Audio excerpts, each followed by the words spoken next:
Yesu Kristo nashimwe inshuti z'umusaraba. Tugeze ku munsi w'186 dusoma Bibiliya. Uyu munsi turasoza igitabo cya Yeremiya.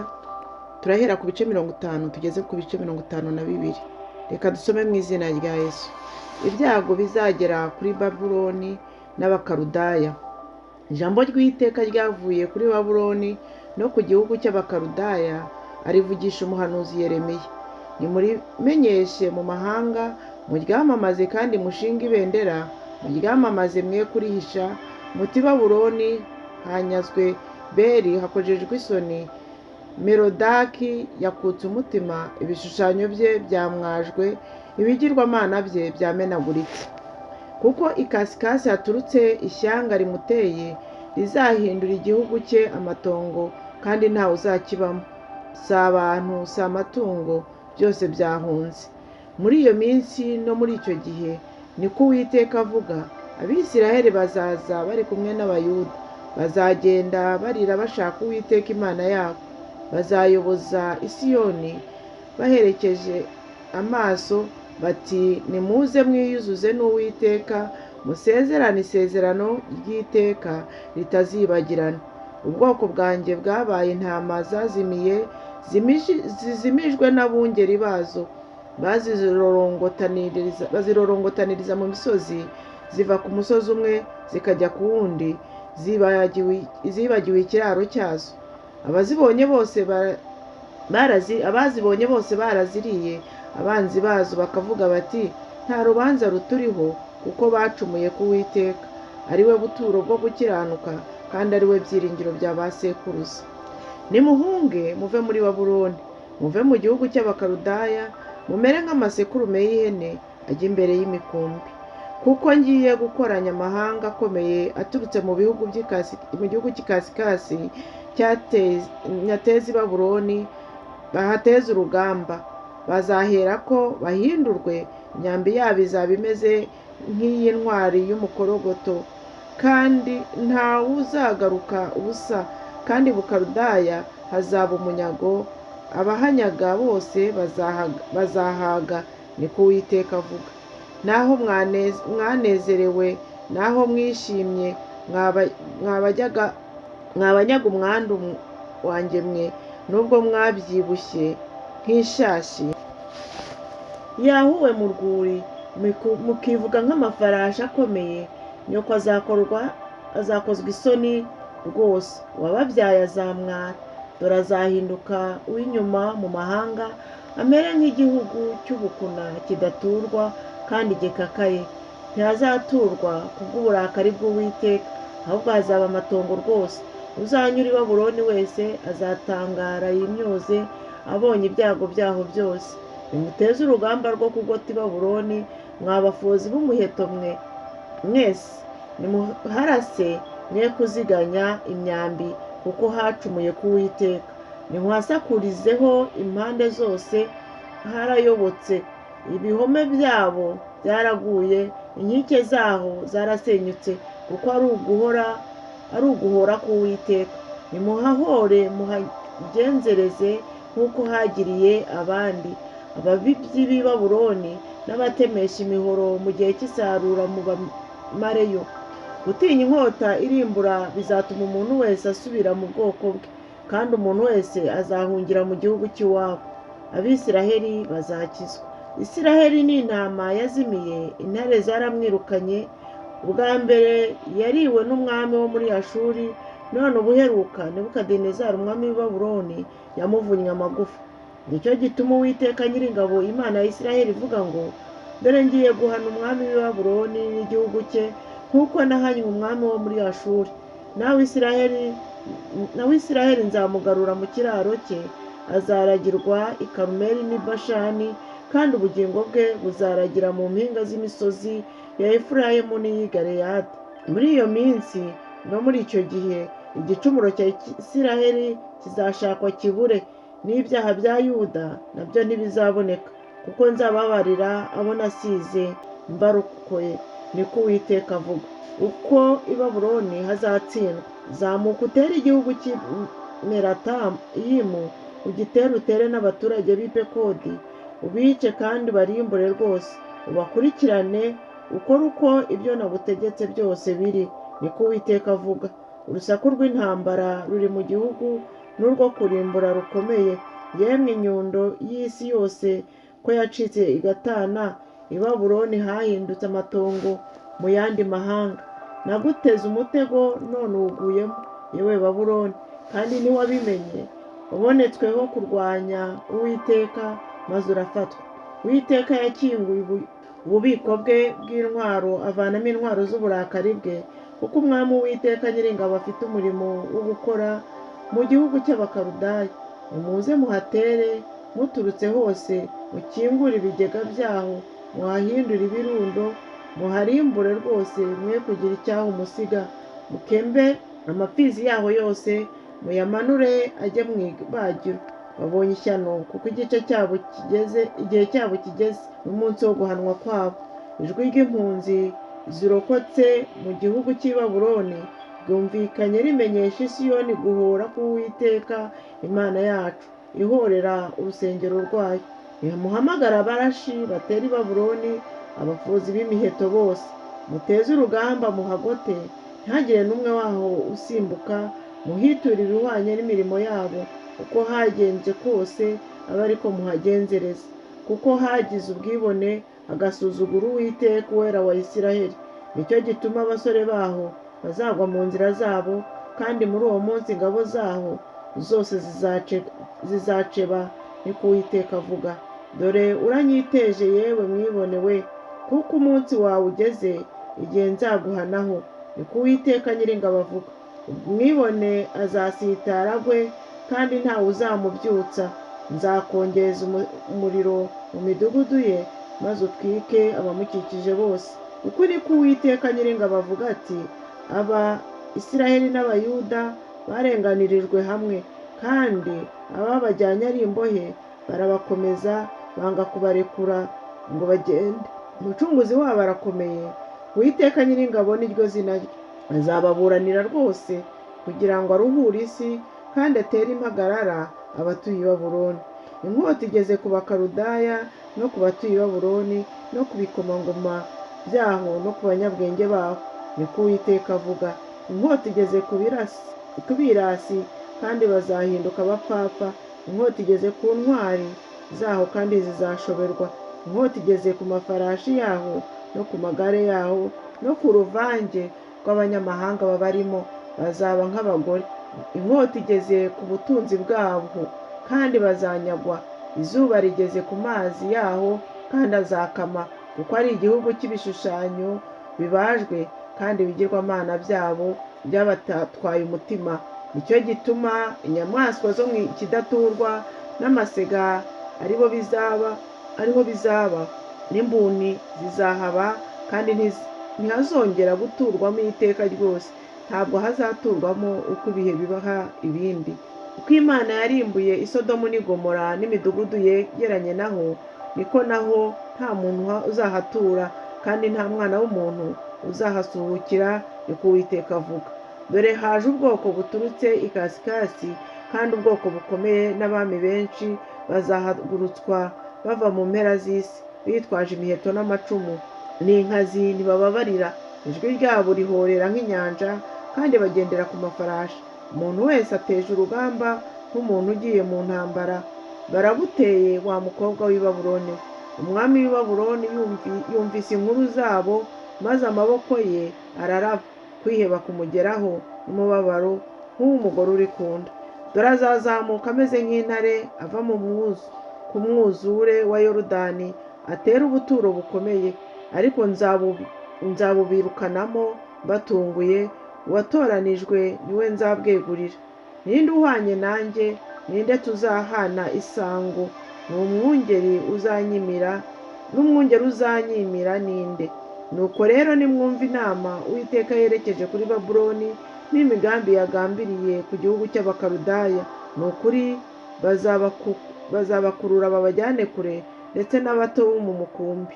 Ni ukuri ubuturo bwabo azabuhindurira amatongo hejuru yabo.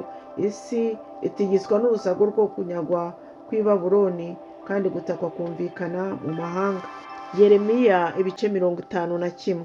Iherezo ry'i Babuloni. uku ni ko Uwiteka avuga ati dore ngiye kubyukiriza i Babuloni n'abatuye i Lebukamayi umuyaga urimbura, kandi nzohereza abagosozi i Babuloni bahagosore igihugu cyaho bagisigemo ubusa, kuko ku munsi w'amakuba bazahatera bahaturutse impande zose. Umufozi w'umuheto ye gufora umuheto we, ye gutabara yambaye umwambaro we w'ibyuma. Kandi namwe mwe kugirira impuhwe abasore baho, mutsembeho rwose n'ingabo zaho zose. Uku ni ko abishwe bazagwa mu gihugu cy'Abakaludaya, n'abasogotewe mu nzira zaho bakagwa, kuko Abisiraheli n'Abayuda bataretswe n'Imana yabo Uwiteka Nyiringabo, nubwo igihugu cyabo cyuzuyemo ibicumuro bacumuye ku Uwera wa Isiraheli. Nimuhunge muve muri Babuloni, umuntu wese akize amagara ye, muticwa muhowe igicumuro cyaho, kuko ari igihe cyo guhora k'Uwiteka, azahitura ibihakwiriye. I Babuloni hahoze ari igikombe cy'izahabu mu ntoki z'Uwiteka, hashindishaga isi yose. Amahanga yanyoye kuri vino yaho, nicyo cyatumye amahanga asara. I Babuloni haguye hatunguwe hararimburwa. Nimuhaborogere mushake umuti wo kuvura uburibwe bwaho, ahari hakira. Twashatse gukiza i Babuloni, ariko ntibyashobotse. Nimuhareke, kandi umuntu wese asubire mu gihugu cy'iwabo, kuko urubanza rwaho rwageze mu ijuru, rwarazamutse rugera mu kirere cyo hejuru. Uwiteka yagaragaje gukiranuka kwacu. Nimuze tumenyeshe i Siyoni umurimo w'Uwiteka Imana yacu. Nimutyaze imyambi, mutware ingabo muzikomeje. Uwiteka yabyukije imitima y'abami b'Abamedi, kuko imigambi ye iri kuri Babuloni, ngo aharimbure, kuko ari uguhora k'Uwiteka ahorera urusengero rwe. Nimushinge ibendera ku nkike z'i Babuloni, mushyireho abarinzi bafite amaboko, mushyireho n'abararizi, muringanize abo kujya mu bico, kuko Uwiteka yagambiriye ibyo yavuze ku baturage b'i Babuloni akabisohoza. Yewe utuye ku mazi menshi, wagwije ubutunzi bwinshi, iherezo ryawe rirageze, rihwanye n'uburakari bwawe.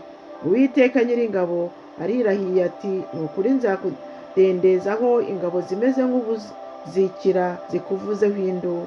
Yaremesheje isi ububasha bwe, yakomeresheje isi ubwenge bwe, kandi ubuhanga bwe nibwo yabambishije ijuru. Iyo aranguruye ijwi rye mu ijuru, haba guhorera kw'amazi menshi, kandi atuma ibihu bizamuka biva ku mpera z'isi. Aremera imirabyo kugusha imvura, kandi agakura umuyaga mu bubiko bwe. Umuntu wese ahindutse nk'inka abuze ubwenge. Umucuzi w'izahabu wese akojejwe isoni n'igishushanyo yicuriye, kuko igishushanyo cye cyayagijwe ari ibinyoma, kandi nta mwuka kigira. Ni iby'ubusa, ni umurimo w'ubushukanyi. Mu gihe cyo guhanwa kwabyo bizatsembwaho. Uri umwandu wa Yakobo, ntameze nk'ibyo, kuko ari we banze ry'ibintu byose, kandi Isiraheli ni umuryango w'umwandu we. Uwiteka Nyiringabo ni ryo zina rye. Uri intorezo yanjye ndwanisha, uri n'intwaro z'intambara, kuko ari wowe nzacagaguza amahanga, kandi ni wowe nzarimburisha ibihugu. Ni wowe nzavunagurisha ifarashi n'uyigenderaho, ni wowe nzavunagurisha igare ry'intambara n'urigenderamo, ni wowe nzavunagurisha abagabo n'abagore, ni wowe nzavunagurisha abasaza n'ingaragu, ni wowe nzavunagurisha abasore n'inkumi, ni wowe nzavunagurisha umwungeri n'umukumbi we, ni wowe nzavunagurisha umuhinzi n'inka ze zihinga, ni wowe nzavunagurisha abategeka n'ibisonga. Nzitura i Babuloni n'abatuye i Bukaludaya bose inabi yabo yose bakoreye imbere yanyu i Siyoni, niko Uwiteka avuga. Dore ndakwanze wa musozi urimbura we, niko Uwiteka urimbura isi yose avuga. Nzakuramburiraho ukuboko kwanjye, nguhirike uva mu bitare ugwe mu manga, kandi nzaguhindura umuyonga, kandi nta buye ry'imfuruka bazakuvanamo, habe n'ibuye ry'urufatiro, ahubwo uzahora uba amatongo iteka ryose, niko Uwiteka avuga. Nimushinge ibendera mu gihugu, muvugirize impanda mu mahanga, mutegurire amahanga yo kuhatera. Nimuhakoranyirize abami bo muri Aratati n'ab'Imini n'abo muri Ashikenazi ngo bahatere, muhategekere umugaba, muhateze amafarashi azamuka nk'ubuzukira, nimuteguze amahanga azahatera, abami b'Abamedi n'abategeka babo n'ibisonga byabo byose n'ibihugu byose bitegekwa nabo. Nuko igihugu kiratigita kigira umubabaro, kuko imigambi Uwiteka yagambiriye kuri Babuloni ihamye, yo guhindura igihugu cy'i Babuloni amatongo ntikigire ugituramo. Intwari z'i Babuloni zatinye kurwana, zihamira mu bihome byazo, intege zazo zaracitse, zihindutse nk'iz'abagore, ubuturo bwaho buratwitswe, imyugariro yaho iravunaguritse. Intumwa y'impayamaguru iziruka isanganire mugenzi wayo, n'imbitsi isanganire mugenzi wayo, ngo zibikire umwami w'i Babuloni yuko umurwa we wafashwe impande zose, ngo ibyambu byakinzwe n'icyanya cy'imbingo nacyo baragitwitse, kandi ingabo zaho zihiye ubwoba. Uku ni ko Uwiteka Nyiringabo, Imana ya Isiraheli ivuga iti: umukobwa w'i Babuloni ameze nk'imbuga ihurirwaho mu gihe cy'ihura. Hasigaye igihe gito, igihe cy'isarura rye kikagera. Nebukadinezari umwami w'i Babuloni yarampondaguye, yangize ikibumbano kirimo ubusa, yamize nk'ikiyoka, inda ye yayujujemo ibiryoshye byanjye, yaranyirukanye. Urugomo nagiriwe n'urwagiriwe umubiri wanjye rube kuri Babuloni. Uko niko umuturage w'i Siyoni azavuga, kandi utuye i Yerusalemu nawe ati: amaraso yanjye azakore ku batuye i Bukaludaya. Nicyo gituma Uwiteka avuga ngo: dore ngiye kukuburanira kandi nguhorere, nzakamya inyanja yaho n'amasoko yaho nyazibe. I Babuloni hazahinduka ibirundo n'ubuturo bw'imbwebwe, n'igitangarirwa n'icyimyozwa, ntawe uzahatura. Bazatontomera icyarimwe nk'intare, bazakankama nk'imigunzu y'intare. Nibamara gushyuha, nzabaremera ibirori mbasindishe, kugira ngo bishime basinzire ubutazakanguka. Niko Uwiteka avuga. Nzabamanukana nk'abana b'intama bajyanywe mu rubagiro, nk'amasekurume y'intama n'ay'ihene. Yemwe Isheshaki, ko hanyazwe, harafashwe, kandi ariho hari inyamibwa y'isi yose. Yemwe i Babuloni, ko hahindutse amatongo mu yandi mahanga. Inyanja yasendereye irengera i Babuloni, harenzweho n'umuraba waho mwinshi. Imidugudu yaho yahindutse amatongo, n'umukakaro waho n'umukakaro n'ikidaturwa. Igihugu kitabamo umuntu, kandi ntihagire umwana w'umuntu ukinyuramo. Kandi nzahanira Iberi i Babuloni, nzavana mu kanwa ke ibyo yamize bunguri, kandi amahanga ntazongera kumuhombokeraho ukundi. Ni ukuri inkike z'i Babuloni zizariduka. Bwoko bwanjye nimuhasohokemo, umuntu wese yikize uburakari bw'Uwiteka bukaze. Imitima yanyu ye gucogora, kandi mwe gutinya impuha zizumvikana mu gihugu, kuko mu mwaka umwe hazaza impuha, kandi mu mwaka uzaba hanyuma hakaza izindi mpuha n'urugomo mu gihugu, umutware agatera undi. Nuko rero iminsi izaza, ubwo nzahana ibishushanyo bibajwe by'i Babuloni, igihugu cyaho cyose kizakozwa isoni, kandi abaho bishwe bose niho bazagwa. Maze ijuru n'isi n'ibirimo byose bizishima kuri Babuloni, bivuze impundu, kuko abanyazi bazahatera baturutse ikasikazi. Niko Uwiteka avuga. Nk'uko i Babuloni hagushije abishwe ba Isiraheli, niko abishwe bo mu gihugu cyose ariho bazagwa. Yemwe abacitse ku icumu mwe, nimugende mwe gutindaganya, mwibuke Uwiteka mukiri kure, kandi mutekereze i Yerusalemu. Dukozwe n'isoni, kuko twiyumviseho ibigawa, isoni zitwuzuye mu maso, kuko abanyamahanga binjiye mu buturo bwera bwo mu nzu y'Uwiteka. Uwiteka aravuga ati: dore iminsi izaza, ubwo nzahana ibishushanyo byaho bibajwe, kandi mu gihugu cyaho cyose hazaba imiborogo y'inkomere. Naho i Babuloni hazamuka hajya ejuru, kandi naho hakomeza ibihome byo gukomera kwaho. Nyamara abarimbuzi banturutseho bazahatera. Niko Uwiteka avuga. Ijwi ryo gutaka rije riturutse i Babuloni, ni iryo kurimbuka gukomeye rije riturutse mu gihugu cy'abakaludaya. Uwiteka aranyaga i Babuloni, acubya ijwi ryaho rikomeye, kandi imiraba yaho irahorera nk'amazi menshi, amajwi yaho arahorera, kuko umurimbuzi ageze i Babuloni, kandi intwaro zaho zirafashwe, n'imiheto yaho iravunaguritse, kuko Uwiteka ari Imana yitura, ni ukuri zitura. Kandi nzasindisha ibikomangoma byaho n'abanyabwenge baho, abategeka baho n'ibisonga byaho n'intwari zaho, nabo bazasinzira ubudakanguka. Byavuzwe n'umwami, izina rye ni Uwiteka Nyiringabo. Uku ni ko Uwiteka Nyiringabo avuga ati: inkike ngari z'i Babuloni zasenywa rwose, n'amarembo yaho maremare azatwikwa. Amoko azaba yararuhijwe n'ubusa, n'amahanga nayo azaba yararuhiye umuriro, kandi bazacogora. Yeremiya yandika ibyo yahanuriye i Babuloni mu gitabo.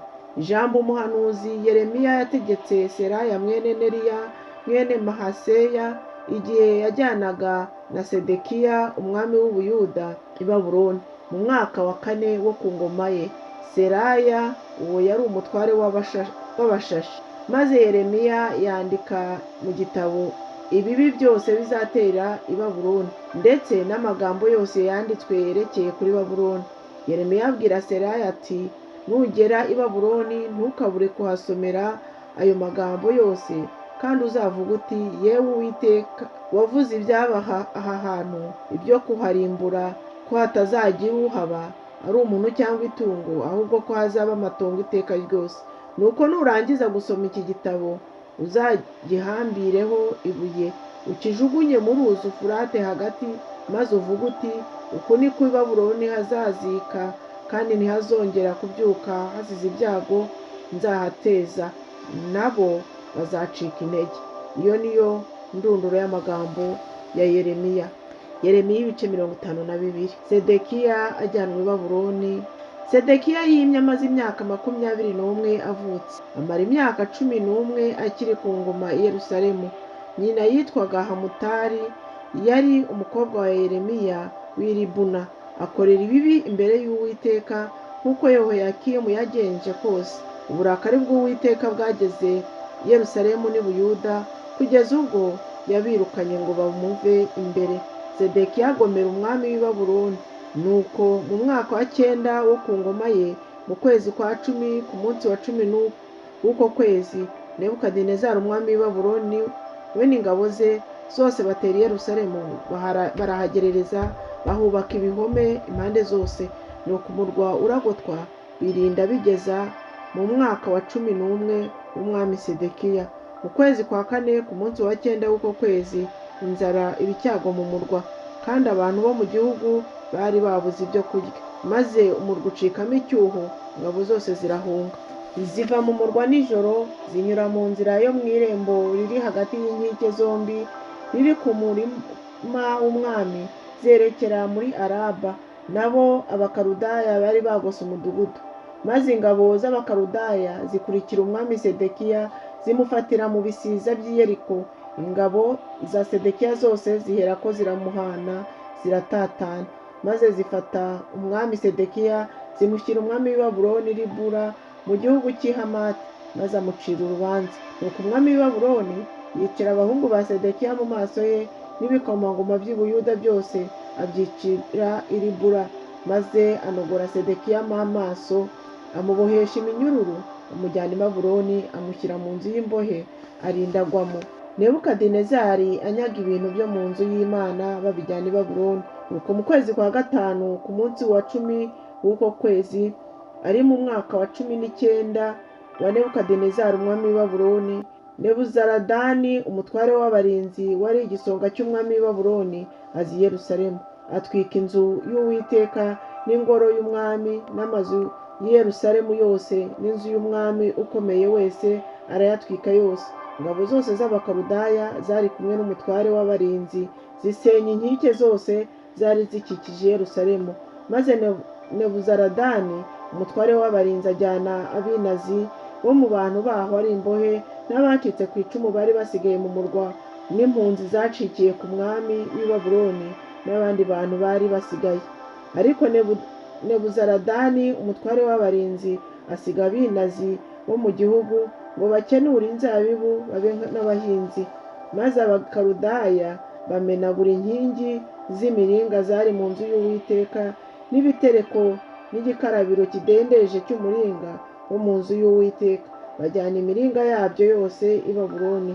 Bajyana n'ibibindi n'ibyuma byo kuyora ivu n'ibifashi n'imbehe n'indosho n'ibintu by'imiringa bakoreshaga byose n'ibikombe n'ibyotero n'inzabya n'ibyungu n'ibitereko by'amatabaza n'indosho n'udukombe, ibintu by'izahabu n'iby'ifeza. Umutware w'abarinzi arabijyana. Inkingi zombi n'igikarabiro kidendeje n'amapfizi 12 y'imiringa yari munsi y'ibitereko iby'umwami Salomo yari yakoreye gushyira mu nzu y'Uwiteka. Imiringa yabyo ntiyagiraga akagero. Inkingi nazo zari imiheha. Uburebure bw'inkingi imwe bwari mikono 18. Umugozi wari uyisanganije wari mikono 12, n'umubyimba w'umuringa wari ufite intoki 4, kandi umutwe wayo wacuzwe mu muringa. Uburebure bw'umutwe wayo bwari mikono 5, hasobekeranijeho ibisa n'urushundura, hariho n'amakomamanga, byose byari imiringa. Inkingi ya kabiri nayo yariho bene ibyo n'amakomamanga. Mu mbavu zayo hari amakomamanga 96, n'amakomamanga yari ahunzwe ku rushundura yari 100. Abaturage b'i Buyuda bajyanwe i Babuloni.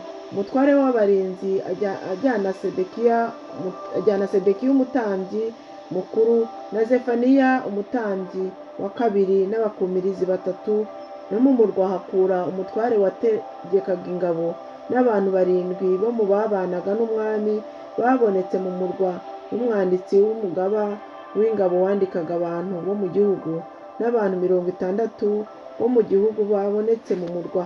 Maze Nebuzaradani umutware w'abarinzi arabajyana abashyira umwami w'i Babuloni i Ribula. Umwami w'i Babuloni arabakubita abicira i Ribula mu gihugu cy'i Hamati. Nuko abayuda bavanwa mu gihugu cyabo bajyanwa ari imbohe. Umubare w'abantu Nebukadinezari yajyanye ari imbohe n'uyu. Mu mwaka wa 7 yajyanye abayuda 323. Mu mwaka wa 18 wa Nebukadinezari yajyanye imbohe ku Yerusalemu abantu 832. Mu mwaka wa 23 wa Nebukadinezari, Nebuzaradani umutware w'abarinzi yajyanye abayuda 745 ari imbohe. Abantu bose hamwe bari 4,600. Mu mwaka wa 37 Yehoyakini umwami w'Ubuyuda ari mu bunyage, mu kwezi kwa 12 ku munsi wa 25 wako, Evilimerodaki umwami w'i Babuloni mu mwaka wa mbere wo ku ngoma ye asubiza Yehoyakini umwami w'Ubuyuda icyubahiro, amuvana mu nzu y'imbohe. Amubwira n'ineza, yubahiriza intebe ye kuyirutisha iz'abandi bami bamubagaho i Babuloni. Amukura mu myambaro y'imbohe, amwambika imyiza, akajya asangira nawe iminsi yose yo kubaho kwe. Umwami w'i Babuloni yamuhaga ibimutunga igerero rya buri munsi, iminsi yose yo kubaho kwe arinda atanga. Imana ibahe umugisha. Tuzakomeza ejo dusoma igitabo cy'amaganya ya Yeremiya. Mugire umunsi mwiza. Imana ibishimire. Ndabakunda mu izina rya Yesu.